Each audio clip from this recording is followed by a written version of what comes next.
just to say that the session is being recorded there. Okay, so welcome to the session, and our session today is can NVivo be supported using blended learning? We have got a hashtag there at the bottom if you want to tweet. And the first thing I would like to say is welcome to the session. I hope you enjoy the session. If something goes wrong and you lose connection, the sound goes funny, or you just get kicked out of the room, it does happen occasionally. Don't worry. Just rejoin the room using the link that we sent you, and you should be able to get straight back into the room, no problem. So the session content then, obviously I'm starting off with a little bit of a welcome. My name is Jane, I am from the University of Leeds, and I'm just going to run through what we can expect from the session and also how the Adobe Connect tools work, because we will get you interacting today. We've then got Annette from York St John University, who will introduce the actual NVivo side of things. We're then going to talk to Helen from Newcastle University about the 10 days. And then we're going to have a word with Jane, who actually took part in the project, and she was a participant there. We do have time at the end for questions from yourselves and just a wrap up as well. So we are your facilitators today. I'm there over on the left. That's me, Jane Hetherington from the University of Leeds, and we've got Annette Webb from the York St John University. Now, before we get started, I am just going to run through how the Adobe Connect tools work. And the first thing we're going to have a look at is the chat pod. Now, I can see everybody is very comfortable typing in chat there. And as I say, as long as you're typing, we understand what you're trying to say. Don't worry about your grammar or your spelling. But what I would like you to do in the chat pod is just to let me know what training provision do you already have for NVivo at the moment, if anything. So as I say, I would like you to type in chat there. And it sounds like my microphone is a little bit loud there. I can see Carol's telling me to turn my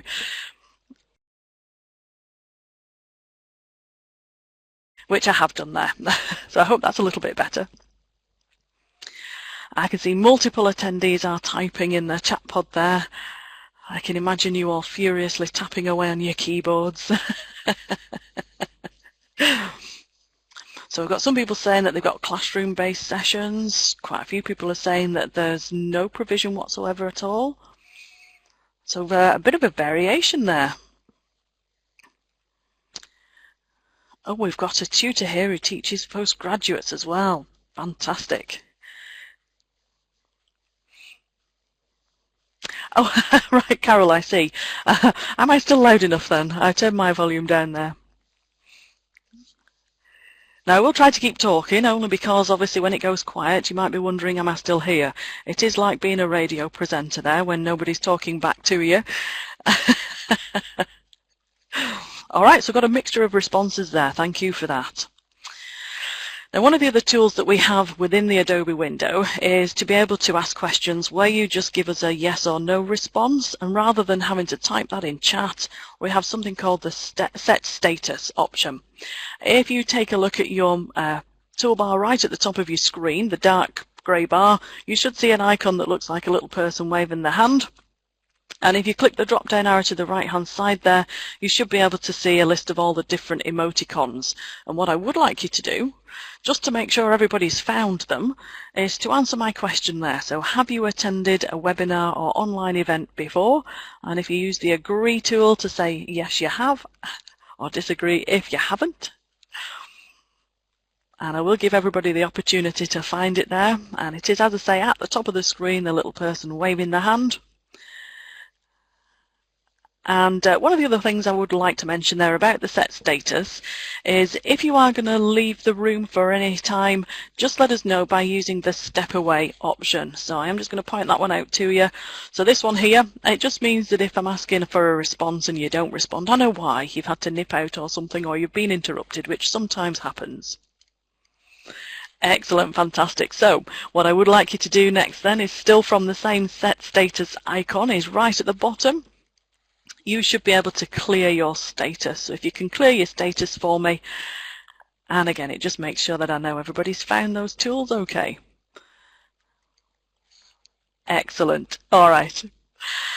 Something else we can do within the Adobe environment is I can allow you to draw. So what I'm going to do is I'm going to give everybody rights there to be able to draw my screen. See?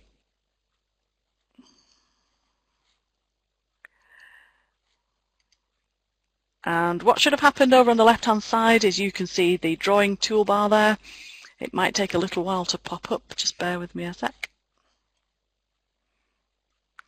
And the drawing tools that have popped up, there should be a little pencil at the top that you can select and start to draw on the screen.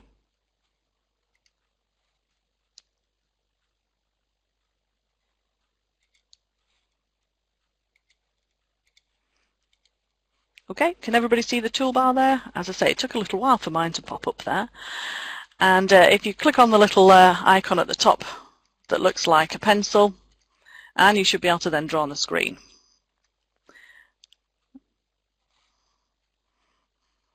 I can see lots of flickering going on there. Just bear with me a second. My machine looks like it's possessed. Ah, there we go. All right. So as I say, what I want you to do is have a look at the drawing toolbar there and just draw on screen on the map there whereabouts you are. If you're not on in the UK, just draw a little arrow somewhere pointing out into the sea. An idea of the spread where everybody is. I've got lots of drawings going on there. My geography isn't very good though, so I know I'm in the centre somewhere.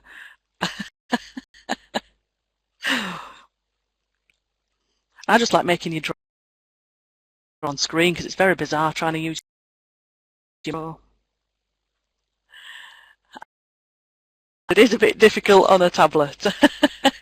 One of the nice things is that you can join using your phone or tablet, but the tools aren't as easy to work with as on a desktop PC or a laptop.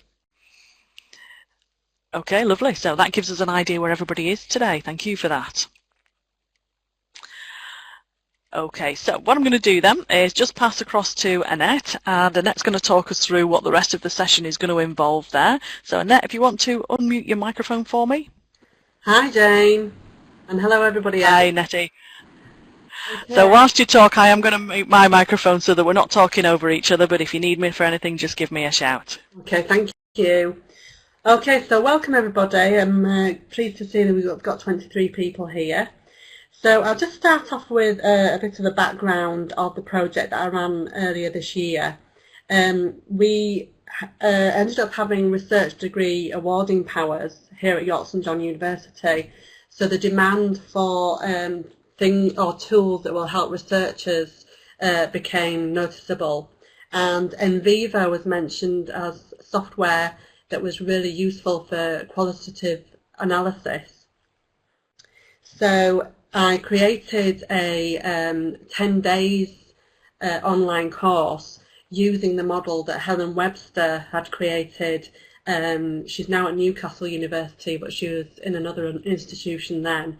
And the idea was to have 10 bite-sized tasks to help users start learning a new piece of software. So it can be applied to other things as well. So this was created and I tested it on a small number of participants here at York St John just to explore their user experience and to understand the different places that they were coming from with their previous experience and with their experience using online tools as well. So what I'm going to do now is I'm going to welcome you to Helen Webster, who is, as I mentioned earlier, she is the person that came up with the model for the 10 days, and she used that for Twitter. So hello Helen, do you want to come in? Hello there, yes, I'm here. Okay. So this is just going to be like a question and answer little mini interview, so I feel like I'm a reporter on the radio. So Helen, I'm going to ask you a question. What were your motivations to create 10 Days of Twitter? It was while I was working at Cambridge University on a project supporting early career researchers in digital humanities.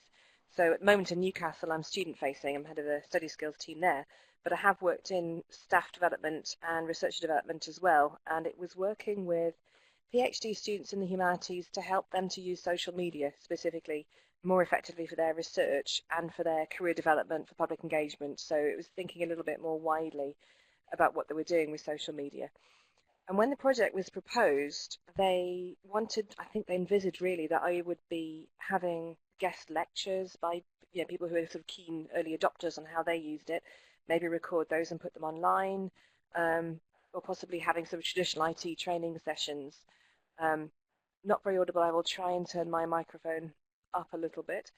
But the way that they envisaged this working seemed to be fairly traditional, and I wanted to come up with something that was just a bit different really, and really helped participants to understand not just the technology, but how they can do it, how they can use it in their own work. So that was why I came up with the idea.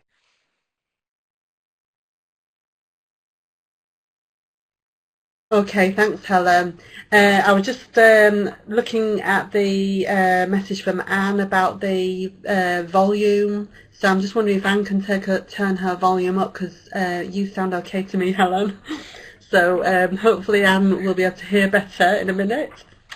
So thank you for that, Helen. What did you feel needed to be taught, seeing as a lot of people teach themselves social networking, like Facebook? Nobody really attends any talk sessions. So what did you feel needed to be put across to users? That was a really funny one. I spent quite a lot of time at the beginning of the project figuring out what on earth they wanted, teach them how to use social media. And I'm thinking, but you just teach yourself. It's meant to be intuitive. But it did seem that there were people who were feeling excluded from it because they felt they didn't understand it properly, they lacked the confidence, they found the interface confusing. So what I started off with was some work that I had done on ANSIL, which is the new curriculum for information literacy. And I thought actually some of that would transfer over to digital literacy. So we developed this reflective framework, which I was using to help me think through what is it that I'm teaching here. And at the very basic level, it's the key skills, it's the technical, it's the functional. And although systems are supposed to be intuitive, I felt that actually intuitive relies on an understanding of the conventions. It's a sort of cultural capital. Do you know what the icons mean? Do you know what they are? And once you understand those conventions, you can figure out yourself. Once you have an expectation of what sorts of things you might be able to do, then you can figure out how you can do them. But if you don't have that, it's a very confusing experience to begin with.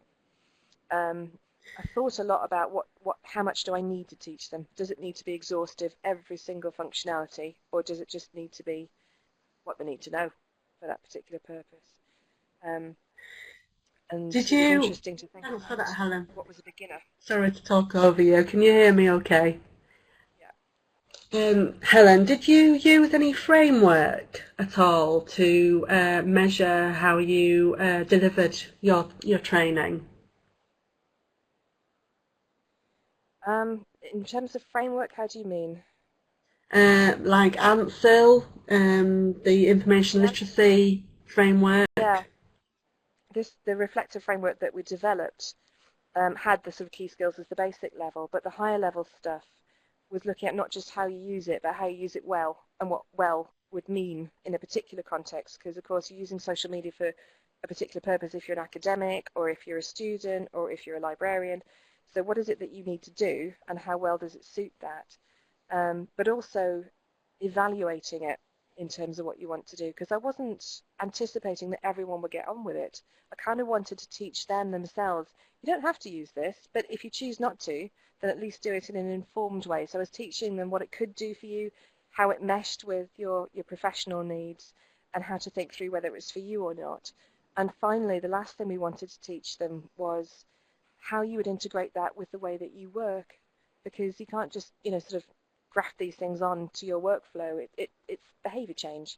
So how would you not just start using Twitter, but how would you keep on going after the course had ended and develop that motivation and develop it as a habit? So there was 4 levels really: the basic stuff, and then the thinking through how does this fit my need in terms of what I want to do, the culture that I'm working in, the values that we have, and how does that work with my own personal practice.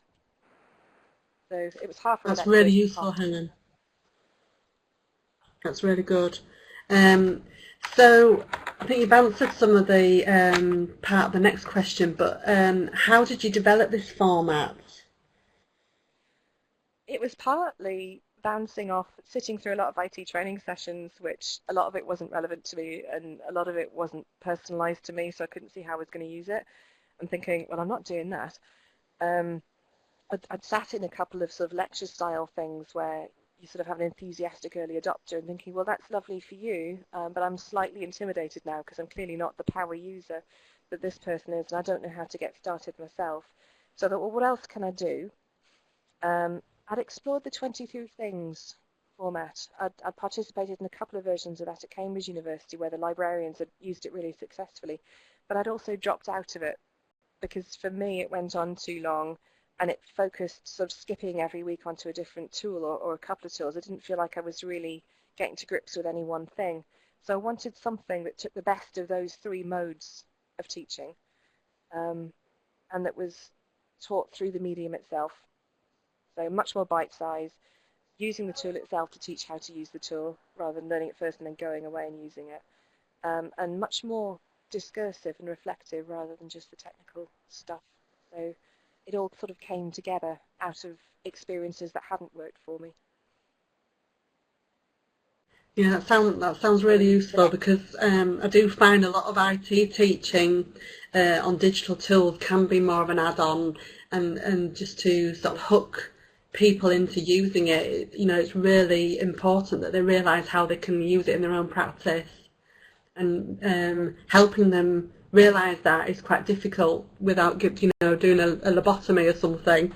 So yeah, that's really interesting that you say that. So that brings me on to the next question, Helen. How did it evolve, and what challenges did you face, and how did you overcome them? So there's quite a few questions all in one there. But can you explain to me the ups and downs of when you first created that online course? The first major hurdle was creating the content, as it always is, and I'd started off with a blog post which were mapped onto that framework from Ansel.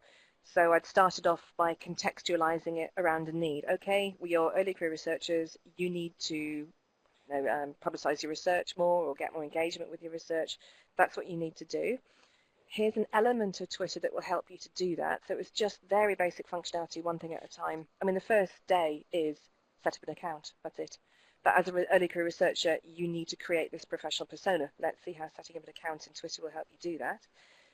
So there were instructions talking them through that. There were some examples, some tips, some suggestions that they could try out. And finally, there was a small task that they had to complete. And it could be something like set up an account. It could be something like tweet something. It could be retweet something. But it had to be authentic, so the kind of thing that they would really do. The challenges, once I'd sort of publicized those, I hadn't really thought through quite how much work I would need to do after I'd created the content in getting them to interact. So there was a lot of time required from me in sort of being online and cheerleading and sort of prodding people and saying, how's it going? And does anyone have any problems? And how are you finding the time to do this? You know, it's just 10 minutes and sort of jollying people along. And once I'd realised that I needed to do more of that, I also realised that A, I didn't have the time, and B, if they were all just talking to me, then that wasn't creating that authentic community that I wanted. I wanted them talking to each other, really. But what was nice was that because I was using my own personal Twitter account, people who were following me started to chip in as well. So we had people from outside the community, and people suddenly realised that there was, links here that they could draw on, and it was nice for me to find that people were interested. So a lot of people were championing it, and I started to build in tasks that were getting them to interact with each other. One of the interesting things I found was that this was promoted as the course for beginners, and people started tweeting me going, "Oh, I've joined in on this, I'm really looking forward to it." And I'm thinking, if you're already on Twitter, what's the appeal here? And I realised that actually, for some people, it was the reflective stuff, it was the interesting stuff. They wanted to review the basics and see if there were any little tips that they'd missed. So I started incorporating sort of almost two levels. Here's the basic stuff. If that's all you need, that's fine. If you've already got that, then here are some interesting little tweaks or tips or tricks that you might have missed. But also getting the more experienced people to interact with the earlier users, and making their interactions more visible, because I think capturing it in a Storify, which occurred to me halfway through the first week, I made a Storify to the conversations of that first week, and it made it much more concrete for them, much more visible, how they were interacting. And I suppose it was a way of modelling how they might interact, because some of them weren't even sure how do you phrase a tweet, what kind of, should it be formal, does it have to be text speak, what do I say? So having that sort of modelling was quite nice for them to capture, so that they could feel more confident that yes, they were doing it right, they weren't committing some awful faux pas. And I also found that people outside the anticipated group were joining in. We had undergrad students, we had academics, we had librarians, we had staff developers. And of course it's a completely open course. And that was nice, so just to sort of incorporate that, but still focus on the fact that it is tailored for one core group. So it started to have offshoot programs for other professions. So from one program for early career researchers, it started to become lots of different versions for different types of people. So there were lots of things which I started to adapt and tweak all the way through. I was kind of reacting for a lot of it. Yeah, and I think it's interesting what you say about stripping it back to basics. I think there's a lot to be said with always being able to learn new things. I still need to meet somebody who knows everything about everything digital, and I think there's always tips and tricks to be picked up along the way. So I think Jane Hetherington is agreeing there, you know, that people like to start from scratch and sort of just review things, and even if they're looking at the tools again, they might be looking at them in a different light, where they're reflecting on their use of them rather than what that tool does, and you know, the actual mechanism of what it does rather than why they would use it. So okay, thanks for that, Helen. The next question is, can you explain the factors that made it a success with academics and other users? So you mentioned earlier about people engaging that weren't necessarily part of the actual course, but can you think of anything else that would be interested to hear? They did like the sense of the online presence, the online persona of the facilitators, and it was just me in the first version that I ran. But they did like that presence there, so I had to work quite hard to make sure that I kept it up. So that was popular. People did mention that, you know, friendly facilitator, and I thought, well, it's nice that came across through the medium of a, you know, very short tweet. But I think also, particularly for the academics, they felt that they were almost being pushed into it. You know, you have to use this. It's the latest thing. All the you know, young people are using it. And I think they liked the fact that it was more, well, here's some suggestions, try them out. If it's not for you, that's fine. But, you know, if other people are using this, it's a way of thinking through, well, if you're not going to use this, how else are you going to, you know, address those issues that you need to do? But they liked the fact that I wasn't insisting that they had to use it. They liked that. It was more up to them. Because they could be a little bit defensive at first. They liked that it was relevant to their work, and I think for me that was one of the most successful things, the most challenging things, was contextualizing everything in terms of the profession that it was tailored for, and recognizing that they had very different needs, they had very different values and cultures, and that I could see what they felt the limitations of it were. You know, with the academics who were worried about losing their intellectual property or giving ideas away, and so on. They liked the sense of authentic community, and it was nice to see sort of little links forming in the chat, that people were sort of saying, oh right, oh you work in my field, that's interesting. I think that the time element, they're all busy people, we're all busy, so the fact that it was really broken down, it was really bite-sized, there was a momentum there because it was over 10 days, but 10 days isn't too long to sustain, whereas 23 things over 23 weeks was exhausting, so they like that. And the one thing that went in two directions is the publicness of the learning. I think for some professions, the librarians, the learning developers that I ran it for, they liked the fact that they were doing this learning which is very visible, and it was almost like showing off, look what I'm doing. with the academics, the early careers and the later career academics, they were a bit cagey about that lack of knowledge being exposed. I think they wanted to test things out more in private, I got the impression. So that valuing of the publicness of learning is very different in different professions. Got different cultures, I suppose that's natural. But not making the assumption that everyone's happy to show ignorance online very publicly. Something had to go. That's interesting. It's going back to that risk-taking thing, isn't it? You know, giving that boundary of risk-taking for people to sort of play with different software and so on, and that can be like a tricky part to play, really. And if thanks, Helen. Identity consists of that, then if you're academic, you make your money out of knowing everything. To not know something is a bit exposing, actually. It is, and some people can find that difficult to deal with. Okay, so the next question: how do you think it can be developed in the future? There's lots I'd like to do with it. I've had to put it aside for a while because I'm in a different role now, but I'm thinking about how we could run it at Newcastle. I need to go back and look at the posts because over time those 10 blog posts have been added to, as people ask questions, how do I do this? And I'm having this problem. And I thought, oh God, I better add that into the instructions. And the balance has been more towards the technical, and it's made the blog post longer, basically. So I'd like to go back and think of a way of dealing with the technical questions in a way that doesn't bulk up the content of it, but is much more sort of interactive. I'd like to think about using it in a blended way, and I think some people have tried this because I'd use this as an alternative to face-to-face learning. I think actually a bit of both would be nice. But I think ultimately what I'd like to see is a community developing around the format, maybe around Twitter chats or a hashtag where people who are trying it and adapting it and using different platforms or different focuses, different tools, different communities, we could discuss it and see how things are working for other people and get new ideas. So I think that kind of chat around those of us who are implementing it would be lovely. That sounds good.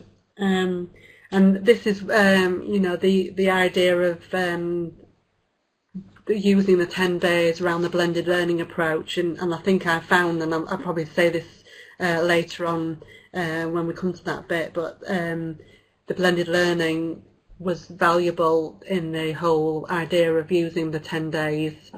So the face-to-face was valuable as well. So I think sometimes it needs, a few different methods of learning. Okay, so Helen, have you thought any more about gamification? Do you think that is a way forward for teaching digital tools? I think it would be an interesting way of encouraging people to tweet. That was one of the things I learned. You have to get people tweeting early or they're going to lurk, because the longer they leave it, the more intimidating it gets. And I know your colleague Phil Vincent at York St John discovered a way to create a sort of leaderboard of people who are tweeting the most, which takes the idea of storifying things a little bit more with a more of a competitive edge. So I think that would be quite a nice way to get people developing the habit and getting people comfortable tweeting. So I think that would be nice. I don't know how people are making it accredited. We didn't at Cambridge. We didn't have a system for that in our early career researcher program. But I think people have been looking at ways of attaching badges and so on to them, which is also a nice development. Yeah, definitely. I think badges is becoming a lot more popular here at York St John.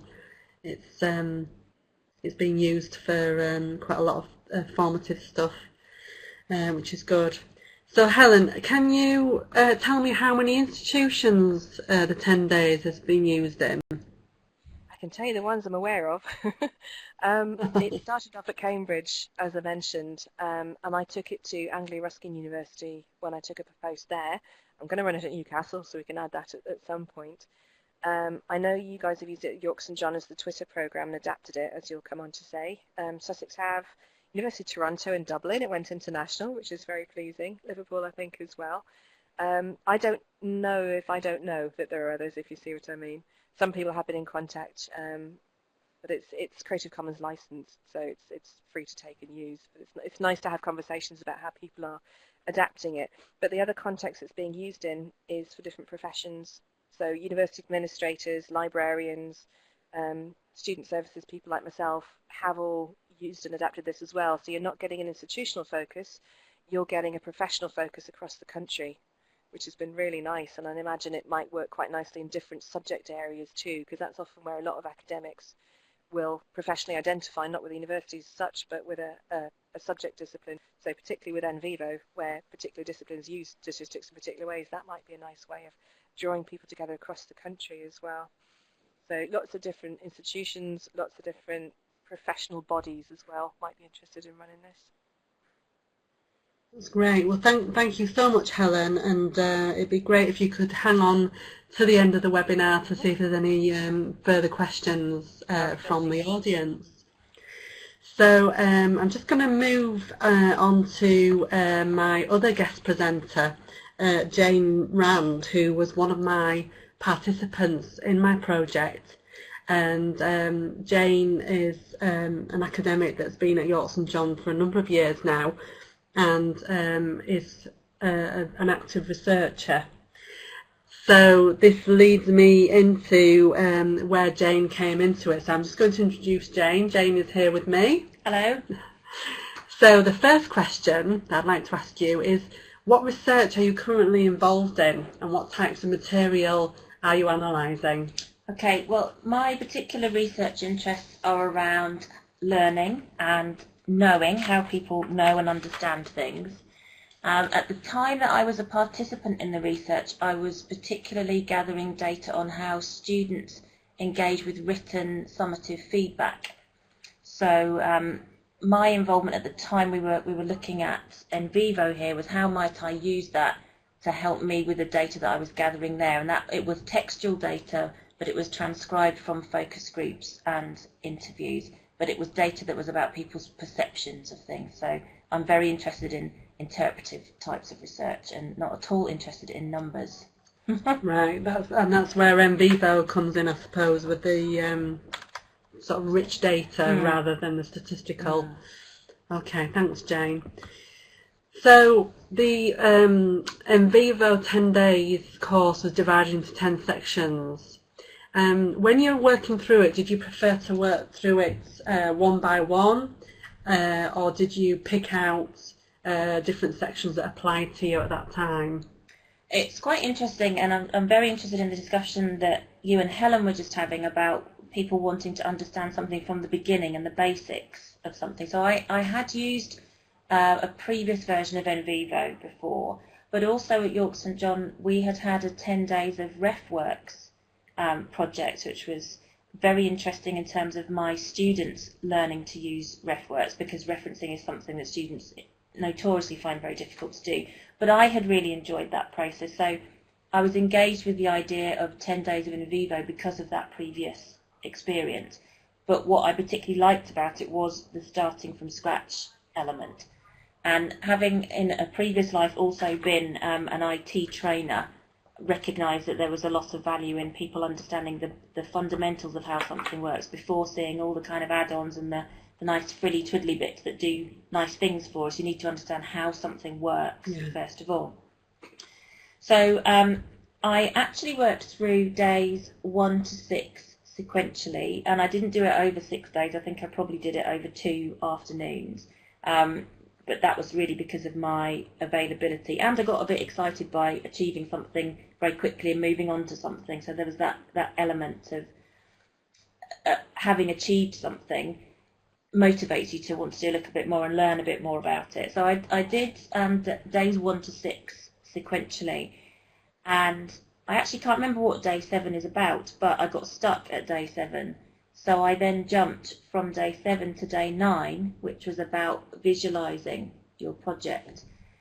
And having had days 1 to 6 and getting those fundamentals, jumping to day 7 allowed me to picture how it all worked together. So the big pictureness, the visualising, then became really useful. So for me that worked quite well. Yeah. And I didn't feel constrained to have to follow things through sequentially. Having said that, I think I needed 1 to 6 as my foundation before I then felt that I could dot about between the subsequent sections. Yeah, that sounds interesting. Okay. So do you see an advantage of using NVivo with other members of your project team? Absolutely. At the time that I was doing this project, I was working with a project that we have in the university called Students as Researchers, where we advertise effectively research assistant posts within the universities for any undergraduate student to apply for to work with an academic on a piece of research. So I could immediately see that there was a good opportunity in collaborative research to use this piece of software to share data and to have a single point of contact where the data was, and that you could start to have a communication between those people in the group around the data. So if you share data analysis in a spreadsheet, you have to kind of put notes and bits in. It's not very obvious, but I could do more in NVivo than I could do with other bits of software. That said, my concern was, will I need to train a new research assistant how to use NVivo? Can I rely on them using the 10 days to get them to the same point that I am to be able to use it effectively? So being very, very honest, we didn't use it in that project in that way. I used it by putting data in and used it to analyse, and we sat together and looked at the data and it prompted discussion, but we didn't collaborate using the software on that occasion. Yeah, I think I can agree with that. When I worked on the project that we're discussing, I actually used NVivo with my qualitative data, and I had a student as researcher, like a research assistant role, and we sat together looking at the data. He did do a little bit of coding on his own, but a lot of it was done together, but it was just a good way of looking at the data together and coding it accordingly. It was just a nice way, a nice platform of looking at it rather than bits of paper. Yeah, all over the absolutely. place. And some of the nice things that NVivo does is things like it will do the word cloud, which would be a very clunky process to do separately if you'd gathered and stored your data elsewhere. So that's a really useful approach and technique, and that actually prompted my student as researcher to go away and do something different with some other data that she had. So that's quite good to see what something is capable of doing. Is also quite an empowering experience for people. Definitely. I think the other thing that is worth saying is it does depend what kind of baggage you bring with you in terms of being brave enough to try something new. Because I can remember as an undergrad student seeing SPSS and being absolutely petrified of it. And consequently I've not gone near any kind of qualitative software since. So this was the first time in a long time that I had done that. I had been coding either manually on the floor with lots of bits of paper and post-it notes, or using an Excel spreadsheet and coding in there by colour coding things and that kind of thing. So I think your previous experience is also really important when it comes to making a decision to try something new. Yeah, I think that's partly what Helen was saying as well, wasn't it, with when she was introducing Twitter to the academics at her institution. It was the different cultural backgrounds and where they'd come from. So I think that's an important thing to consider. So thanks for that, Jane. So we'll go on to the next question. In what ways have your previous experiences of learning, so this leads us on from what we just said, how did that impact on your preferred way of learning? One of the things that was really interesting is that as part of your data collection, you and I were having an email conversation, and because I can't just reply to a question, I have to analyse what I've said in a response, we started then to have a wider conversation about how was I learning this and what was different for me that was encouraging me to do this and what was stopping me from doing it on occasion. So I did think a little bit about how I like to learn technology, and I thought about the different things I'd done previously, which I described to you as sitting by Nelly, sitting next to someone that knows how to use a piece of software and following what they do. That's one way that I've learned new technology. Another might be to attend a workshop. So at York St John we have Mahara software, which is an online portfolio. So I went to a workshop and built a portfolio based on other files and things that I had sitting in the network, so I understood how to do that. So that was having someone teach me how to do that face to face. And on another occasion it might be kind of trial and error. So I've used another portfolio tool, PebblePad, where I just kind of waded in and had a go and learned how to do things. But there was a connection for me between how motivated I was to learn to use something and how I wanted to do it. But what was really interesting was I started to feel differently about learning when I was learning NVivo through the 10 days on my own in my office. I felt guilty for giving up time to do that, where I wouldn't have felt guilty if I had gone to a workshop. Right. And so that was kind of, all of those things were coming too. So my previous experience was going, I'm going to commit some time to do this, and I'm physically located somewhere differently, to I'm sitting in my office, this is quick and easy to do, and I can genuinely do it in bite-sized chunks, but I'm feeling bad about giving the time up for it. So that starts to kind of play in as well. But we've got another visual that's going to come up on this slide, and this was, I think, the kind of aha moment that Annette and I had, that I said that what I was finding really useful was the fact that I could dip in and out regularly meant I was becoming more skilled in using NVivo. And with my teacher head on, I recognised that that was me working my way through what we can see on the screen now, which is a psychomotor domain, where if you think about a child, you think about a child will mimic or imitate an adult. So that's at the bottom of this kind of hierarchy. And you work your way up, and you gradually get better and better, and you get to the point of articulation where you can do something without thinking. And that was the point at which I didn't have to go back to one of the 10-day slots to remind myself how to do something in NVivo. I just knew how to do it. Yeah. And I think I only managed to do that because it was in my office, because I could just quickly do something. And I wouldn't have been able to have just popped into a workshop, because they wouldn't have been running at the point at which I wanted to do that. So it's more time sensitive, isn't it, when you've got it to hand on an online course?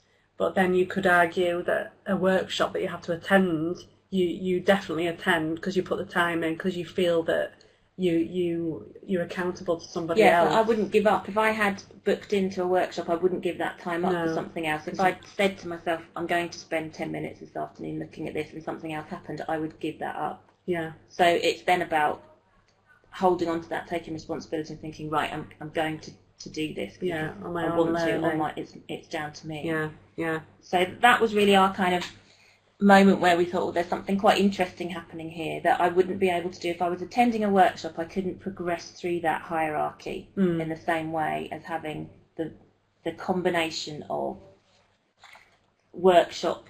Well, it wasn't really, you and I didn't particularly have a workshop, although I had attended a separate workshop here with another colleague. But the combination, so the blended nature, enabled me to do this that I don't think I would have done if I had just gone to a workshop. Yeah, I'm with you. Okay, thank you, Jane.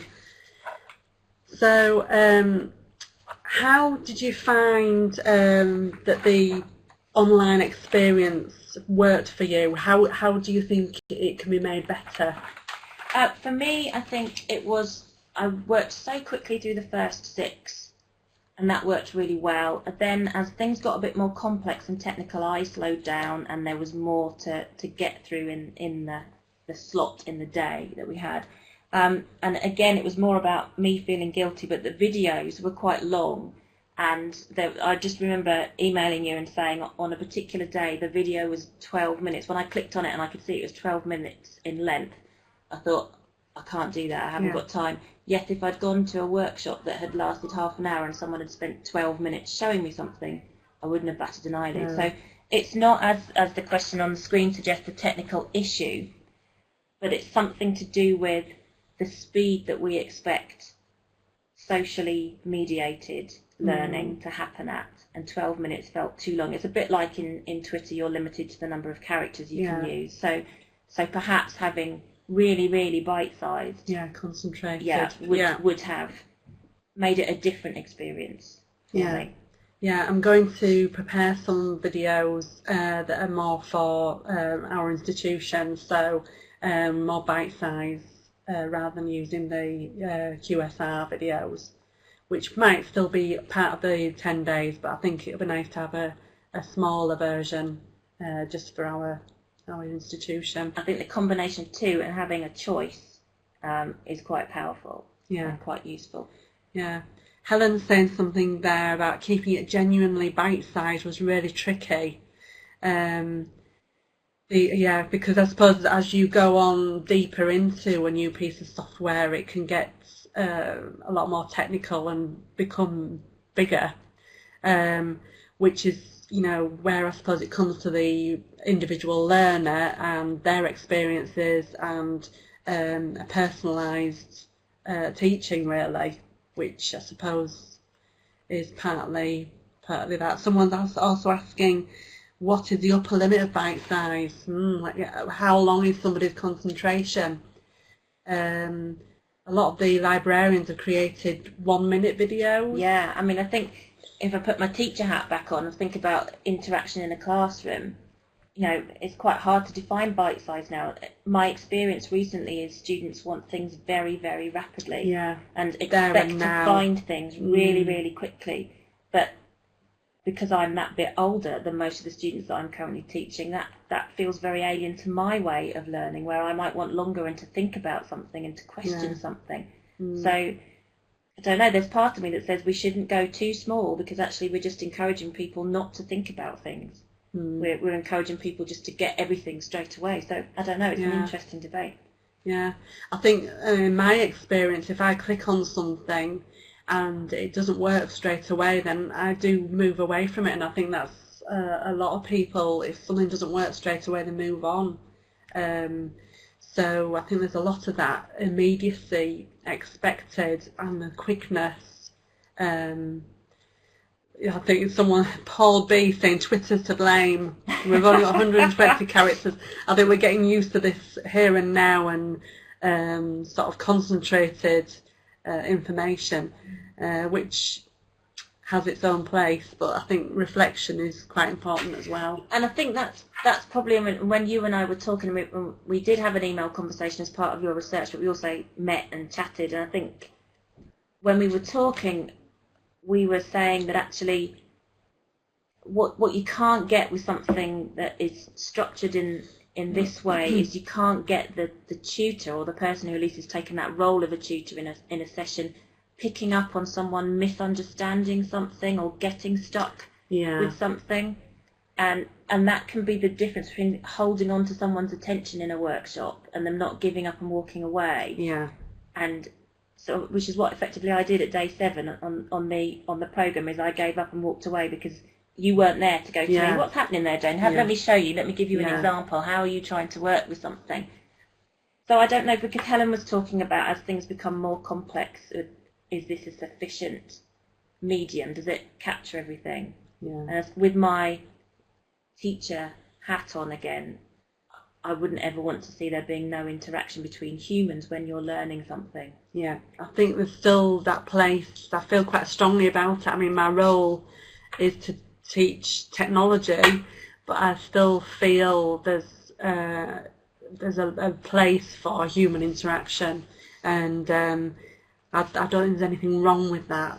And I think some people try to poo-poo that idea, but I think that hook and keeping people interested, like Helen was saying, she had to put a lot of time into her 10 days because she needed to keep people engaged.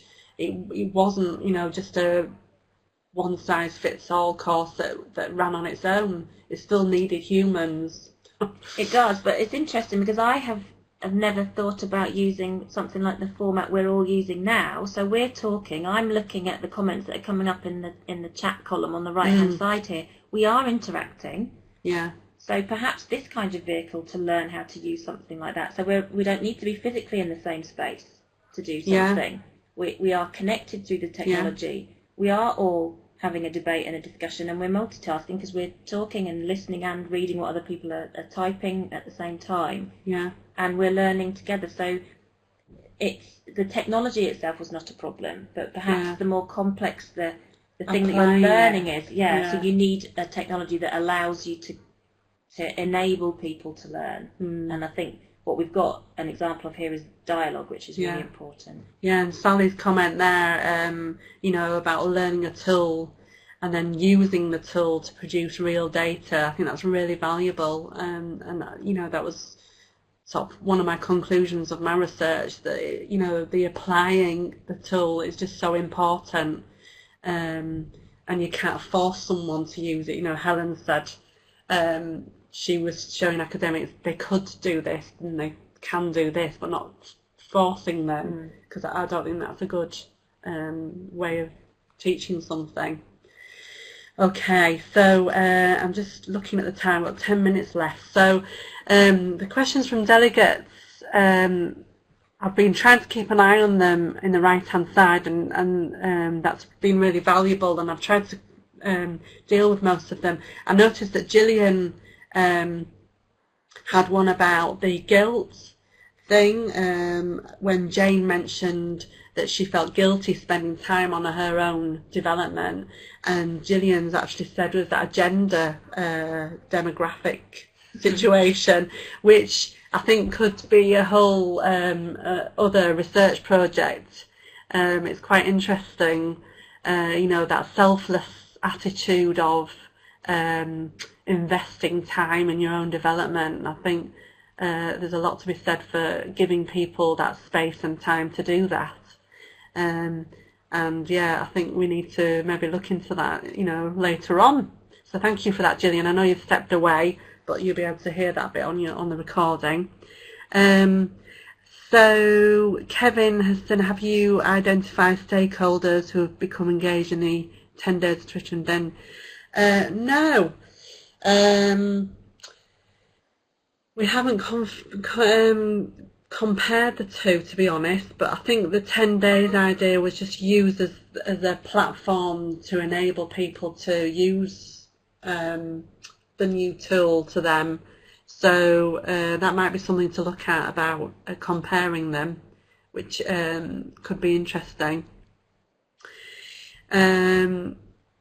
Yeah, Anne's saying about the face-to-face teaching, how to develop codes and what different types there are, how coding relates to your research question. Yeah, that's really important. It's again how to actually use the tools effectively. I experienced personally when I was creating my codes for one project that I worked with in NVivo. I scrapped it all. I had codes, I coded it, put them into the software, and realised it wasn't how I wanted to code it. So this was the value of the human input. The NVivo software doesn't actually do the work for you, and I think that's a really important thing to make clear at the beginning when somebody's learning it. It doesn't do the coding for you. The researcher has to create the coding and decide on the different themes. And yes, NVivo was a good tool for me to change my mind, because I'd coded it all. It was made clear it was wrong, and then I ended up recoding it, and it was a good way of being able to do that without having scraps of paper that were cut up with my data all over the place. So that's my experiences. So let me see if there's anything else we can deal with before we finish off. So yeah, it's going back to the consolidating the basic stuff before you move on to other topics. So yeah, the literal 10 days won't work. I think when I started off with the course, I did make it clear that people could pick and choose within reason. I mean, some of it, obviously, with Helen's 10 days of Twitter, you needed to have an account to be able to go ahead and use Twitter. So number one needed to be done. But Helen said in the chat there that it can be split into 2 lots of 5 days. So the last number 10 was partly about 2 working weeks, so that's probably made it sort of a bite-sized, but over 2 weeks, that's not necessarily bite-sized. Yeah, so Sally has said it's important to differentiate between information that needs to be learned and information that can be referenced. So I'm not sure how that comes in. I'm just trying to think about that. Information that needs to be learned. So I guess that's something about how to operate something, yeah, and how to know where to find something if you don't need it at the moment. Good perhaps. Point. Good point. And that's what I did do with one of the days of NVivo. Is like, here are some links where you can look for further information if you need it, because it's not necessarily applicable to everybody. So I think that's where Sally's coming from, and making guidance available readily. That's going back to the thing with digital teaching. You can't know everything, but you might be able to guide people in the right direction to search and investigate on their own, making them independent learners. That's really valuable, Sally. Thank you for that. So to summarise, my original question was, can NVivo be supported using blended learning? Now, my research project, I wrote it up in, I can't remember now, was it 15,000 words? So obviously I can't get all that in this hour, but I feel that the conversation that we've had is really valuable and should be ongoing. But I think what's valuable to take away today is that online courses have their place, but not one size fits all. There are different users, different people with different backgrounds and different experiences that are using this software and online course. And I think that plays a large part in educators and when they're designing courses for users. So I think that's what I'd like to end this discussion on. So thank you so much. So I'm going to hand over to Jane. That's just my references meanwhile, and you will have that available to you after today's session. And I'll hand over to Jane. So thank you very much. Okay, thanks, Nettie. And the last slide you can see, well, the next to the last slide you can see there is, we just want to gauge a little bit of feedback from you who attended this afternoon. And what I'm going to do is bring up 3 pods on screen. And it's just to give us, as I say, some feedback about what you thought about the session. Did you find it useful? And where will you go to find more information about this? And I'll just let everybody sort of complete those. I'm just going to move them around a little bit there. So hopefully everybody can see those okay. Oh, I'm broadcasting results on one of them there. I'll just leave them up for a moment. And I can see the responses coming in, and when it looks like we've got responses from everybody, we will finish off. So we've done really well with the time there, so well done, ladies. And some really interesting chat as well in there. So as I say, I will put the chat transcript on the training community. If you're not already a member, please do join us. And you'll also have links to all of the recordings for previous webinars as well as today's. Oh, Carol, I think if you're joining via a portable device, you might not be able to see the pods, so don't worry about that too much. Okay, now it looks like everybody's responded there, so I'm just going to move those pods out of the way. Thank you for your responses. And the last thing I'm going to say is thank you for joining us this afternoon. We hope you found it useful. We hope you've enjoyed it. And most of all, thank you for participating. And also thank you to all our speakers today. Now, in order to leave the session, you literally just need to close the window. You don't need to do anything special because you haven't logged in with any university credentials, anything like that. So you can just close the window. I am going to stop recording, so if anybody wants to stay online for a moment or two to post any questions or any more questions, feel free to do so. But again, thank you for joining us today.